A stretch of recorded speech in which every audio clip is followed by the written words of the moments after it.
We are the keepers of the flame, the sacred order. Let the ceremony begin.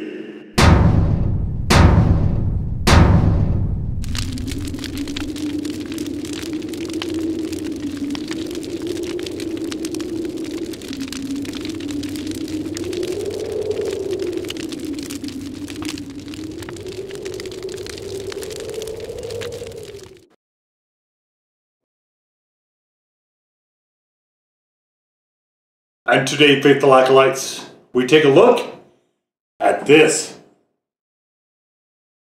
And what this is from the Angry Goat Power Company, the very Halloweeny visuals here of a jack-o'-lantern superimposed on, is that the planet or the moon? Not sure which. Some bats and so on. Oh, it's a vine growing peppers. That's what that is. Okay.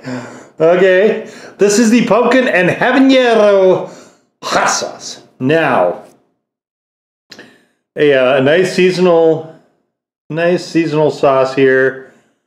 I'm not sure why it's pointed at Halloween, but you know, whatever. They say it's always pumpkin spice time. I'm not a pumpkin spice guy. So that whole thing is pretty much lost on me. Pumpkin spice everything. I mean, I see it in coffee a lot and donuts and stuff. I'm not a big sweets person. I don't like coffee at all. So I think most of those just kind of get lost in translation for me. The pumpkin beers I think are interesting, and I usually have a 6 or 2 of those when the time comes, you know, when it's out and about in the store shelves. But after that, I'm good for another year. So a little of it, I guess, goes a long way for me. I do like having it seasonally. To me, there's not really a Thanksgiving feast without it. So, you know, in that respect, I'm glad when it's there. I like to have the seeds.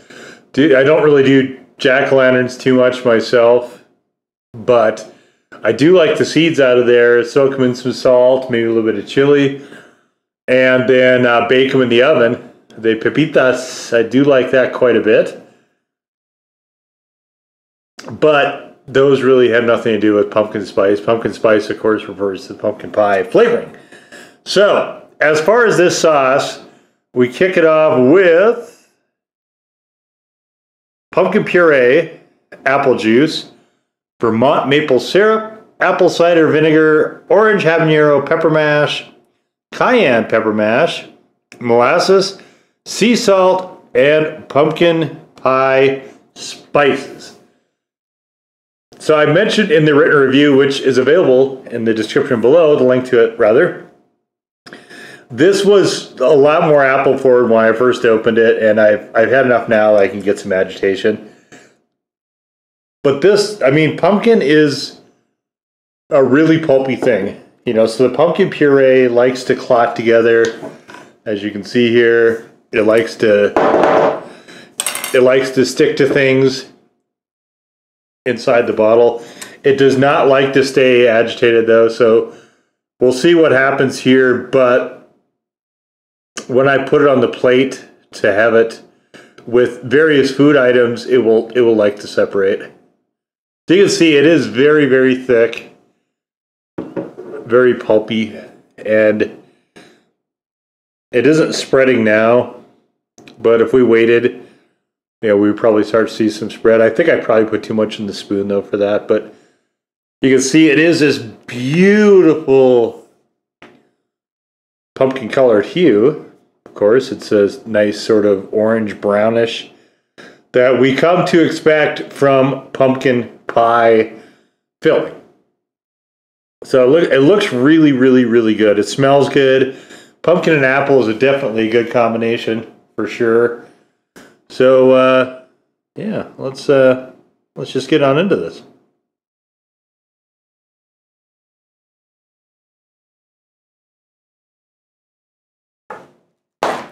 It's kind of like a runny filling of a pumpkin pie before you bake it. Really kind of, the texture reminds me of that. A lot of the squash pulp. A lot in there. A little bit of sweetness, definitely the pumpkin spice, and a really tiny amount of some of the back end habanero spice, flavoring wise. Very, very, very, very minimal heat though. This is there's enough there you could tell that they're trying to make a little something hot, but as far as a hot sauce, it is not for me particularly hot. So I have here, I know it's Thanksgiving. Obviously I'm not, I was thinking about doing a live stream of a Thanksgiving feast with me making a turkey and all the fixins, and then just kind of, you know, live streaming it, having it together with anybody who happen to be watching. I don't know how to do any of that. I'm not savvy enough to figure any of that out. So we're definitely not doing that this year, but who knows? Maybe in some future year, if there's enough interest, I might do something like that. So anyway, this is in advance of Thanksgiving. I don't have a turkey done. What I do have here is some leftover rotisserie chicken. This is, for me, primarily a dessert sauce. So I'm just going to put it on here with just this little amount, just to, you know, kind of have a broader range for it. I mean, it's a good tasting sauce. So it goes well with, I mean, it's fine here. If you're like me and you just throw everything on the plate, maybe not the pie at first, but with me, after I finish eating the meat and the stuffing and the olives and cranberry and whatever else, I like to have, I don't get a separate plate for the pie. I put the pie right in that. So I get a little bit of gravy on the pie, I get a little bit of cranberry on the pie, whatever's there. I'm not a fan of mashed potatoes, so I don't ever get any of that, but maybe some little bits of stuffing or something on there. And I like that mishmash. Just a little delicate hints of it, you know.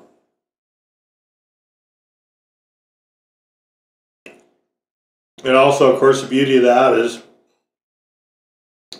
there's less dishes to do. I know not everybody does that. It's more a thing from, you know, my childhood when I was growing up. There were no dishwashers. Nobody I knew had one. You started to see them eventually get there, but for the most part, whatever you dirtied was the same thing you would have to be washing at some point later. And when you have a huge gathering like that, and you don't have a dishwasher, trying not to dirty more stuff. So we got one fork. I'm tossing that because I do have a dishwasher here. I already have this other stuff plated, but one fork, whatever cutlery you happen to have, that was what you rode with. So, and I think part of it was to encourage, you know, kids to clean their plates and stuff back then. And I know a lot of people lately, you know, dishwashers everywhere now, a lot of people don't want to have gravy on their pumpkin pie. They don't want to have cranberry on their gravy on their pumpkin pie. They don't want, like, that's not what they want. And that's fine. But for me, like I said, that was, I had no problem at all with that. Now, I got a couple pumpkin pies here. And we're going to do, and I got this too, a little Cool Whip. I'm not going to, and I'm not, occasionally I see people trying to eat this with ice cream, and I almost invariably wonder what's wrong with them.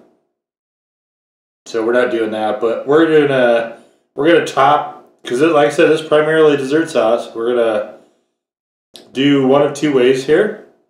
So we're going to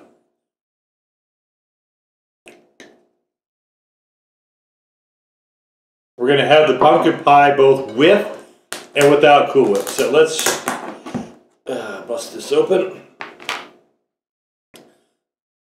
And ooh, get some on there. This is about the only time I ever eat Cool Whip either.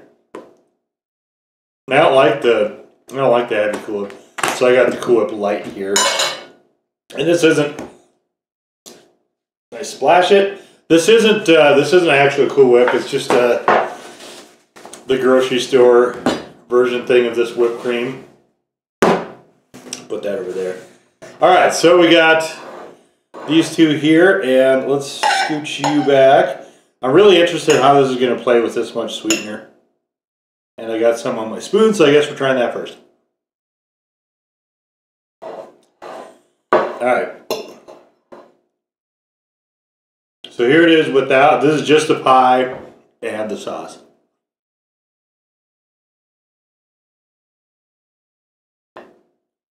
One of my favorite things, I like the pies cold. I don't like warm pumpkin pie. This is interesting with the actual pie.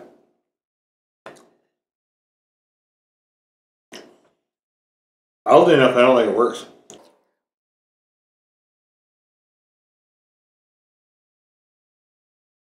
We're getting a bit of saltiness and more of the usual hot sauce stuff. Which is kind of jarring me a little bit.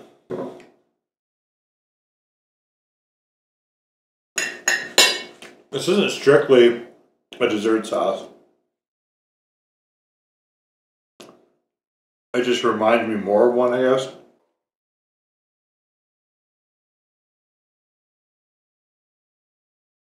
And pumpkin pie isn't particularly sweet either. This sauce, you know, by itself and with that chicken, definitely some of the sweetness would read through. Here, with the non-sweet, basically pumpkin pie,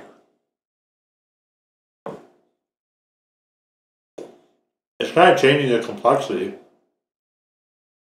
Anyway, one of the things I like about this season is I'll get a pumpkin pie and chill it. And I'll tell you, I like pumpkin pie as a breakfast. Just pumpkin pie. And I don't ever eat this. This isn't one of my favorite pies generally. I don't ever eat it outside of the season, but I do like it in the season.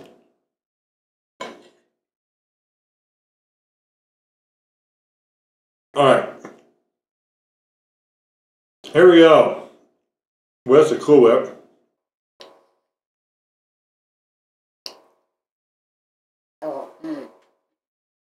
Mmm. That is a ticket right there. Oh man. I actually really don't like pumpkin pie without Cool Whip a whole lot. I do like it with black tea. The way I take my black tea is straight tea. No sugar, no dairy of any kind.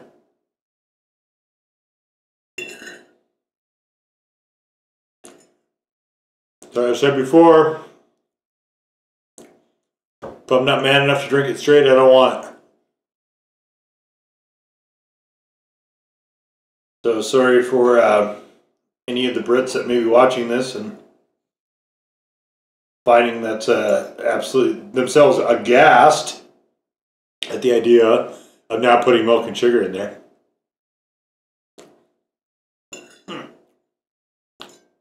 My goodness, this is wonderful. So, this is now one of the top pumpkin pies I've ever had. With the whipped cream, with the pumpkin habanero hot sauce. Fantastic.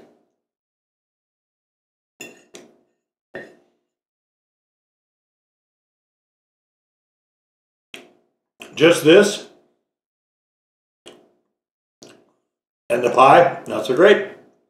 The rotisserie chicken, so-so. Chicken strips, it is quite good. It's really kind of interesting what the pumpkin does and how it relates to the stuff you're putting it on.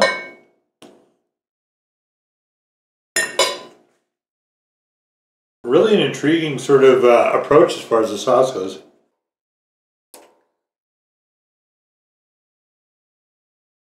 I always save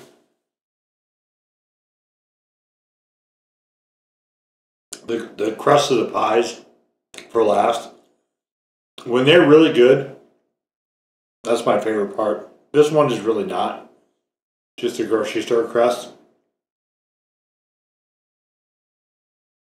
Crust is one of the few baking things that I feel like I almost kind of have to make myself for it to be what I would consider good.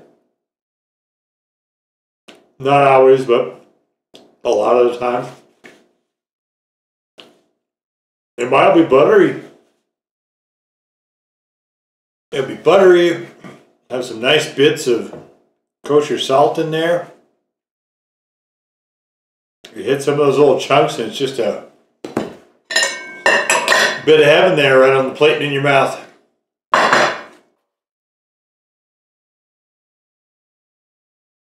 So, yeah, I mean, again, no real heat to speak of. I've used quite a bit of this testing it. This is a fun sauce. This is something I would actually consider adding to the seasonal staple.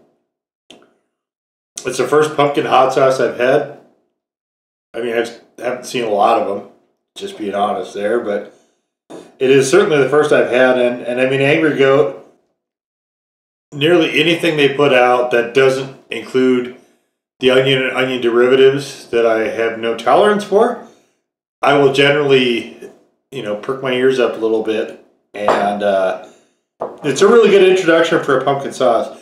I don't know if I'll have any more after this. If I do, maybe this has spoiled me. But this is just an excellent accompaniment to the various, I think, trappings of the holiday. But also kind of brings a little bit of a unique spin into things. So once we get to... I'm keeping it up in here because I'm going to play with it some more on Thanksgiving Day and stuff. I've got a bunch of sauces lined up. This was one of them. I got a bunch of sauces lined up to experiment with on Thanksgiving, and I'm really interested. And I'm gonna try them on stuffing. I'm gonna try them on the whole nine, right? Balls to bone, stem to stern. We're just gonna go through. We're gonna go through the whole gamut. Well, not we. I will, but it'll be this one, and there's a few other ones as well that I'm gonna try to do that just to see how that all plays out. But great fun. This is a really, it's a pretty cool sauce. Like I said, it's never going to be a staple. I don't like the sauce well enough. I don't like pumpkin well enough. I don't like pumpkin spice well enough. But for what this is an excellent entry out there. And of course, some people you get into December, and some people will still have, for their holiday dinners, they might have ham, but they also might have turkey. They may have both. So there's still time to find uses for this. You've also got, your Thanksgiving turkey leftovers. So maybe Black Friday is a good time to find your hot sauce shop. If you're within 100 miles of one of the mini burn your tongue locations, I heartily recommend getting a bottle there. That's where I got this. And Roger Damps is one of the absolute forces in the hot sauce industry as far as I'm concerned, and I am endlessly grateful for my association with him. Definitely, if you're within 100 miles of one of those locations, you can check him out on Facebook. I strongly encourage you to go there and get a bottle if you're interested in this, but if not, go there anyway.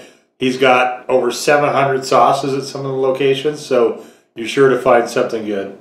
But if you're not, this is well worth seeking out, unquestionably. But anyway, there we go. The Angry Goat Pumpkin and Habanero Hot Sauce. Now go forth in peace to serve the flame